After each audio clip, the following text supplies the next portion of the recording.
vos connaissances et votre psychologie. Ça, c'est votre cercle d'influence, vos priorités. C'est ce que vous êtes capable de maîtriser, votre cercle d'influence.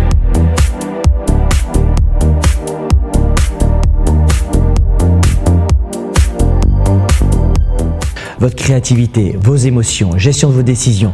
Ça, c'est ce qu'on appelle le cercle d'influence. À l'extérieur, c'est les demandes des autres. À l'extérieur, ça, c'est les demandes des autres. Et si vous n'y prêtez pas attention, eh bien, en général, les demandes des autres ont tendance à venir réduire votre pouvoir de décision. Et c'est ce que je dis souvent dans nos carrières et dans nos affaires, on n'a pas la capacité de toujours dire non aux autres. Dire non aux autres, c'est souvent très compliqué. On ne sait pas comment s'y prendre et on se dit, tiens, bon, finalement, moi, j'aimerais véritablement faire des choix. Et on ne sait pas faire des choix. Je ne sais pas, je vous donne un exemple.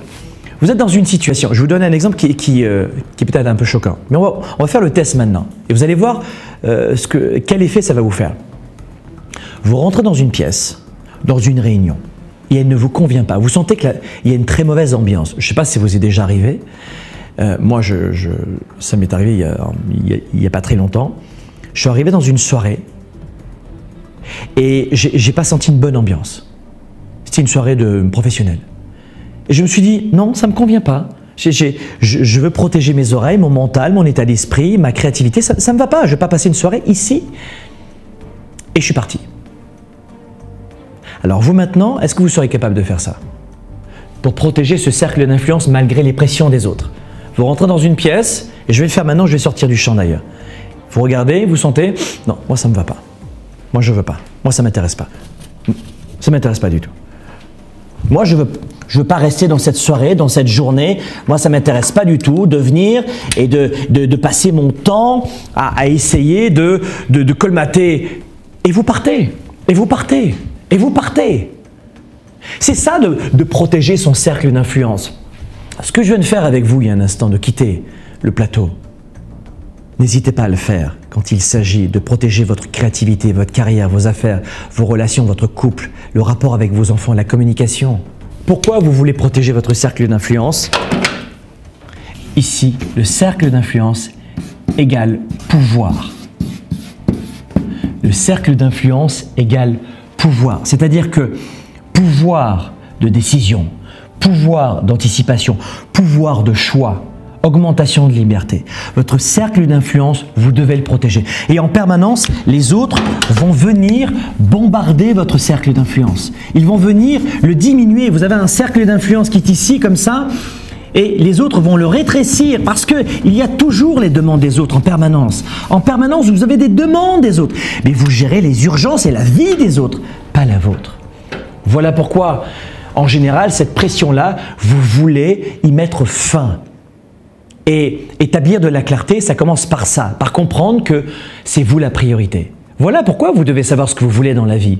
Sinon, les autres vous imposent, par la pression qu'on voit à l'externe, vous imposent ce que vous devez faire dans la journée. Et le bon schéma, on va le voir maintenant au tableau. Le bon schéma que vous voulez, c'est celui-ci. Ce que vous voulez, c'est avoir un cercle d'influence plus important et réduire au minimum les demandes et les pressions des autres. Vous voyez, c'est ce qu'on veut faire ici. On veut pousser vers l'extérieur, grandir, enrichir notre pouvoir de décision, de gestion de notre agenda, de nos priorités et de notre plan de match. Je vais vous donner un exemple. Beaucoup de gens qui me disent « Oui, mais Franck, il faut savoir dire parfois non, je sais, mais je ne sais pas faire. » Et moi, par exemple, on a des courriels tout faits dans notre entreprise. On reçoit des centaines de demandes par jour, en fait, dans les médias sociaux en permanence. Et beaucoup de collaborations. En fait, il y a beaucoup de gens, notamment en ce moment, c'est la grande mode des demandes d'entrevues. Alors, beaucoup de gens qui me demandent des entrevues et j'ai souvent des professionnels de la même industrie que moi. Et j'ai beaucoup de respect pour tous ces hommes et ces femmes qui donnent de leur temps pour les autres et qui forment les autres, qui aident les autres en gagnant leur vie.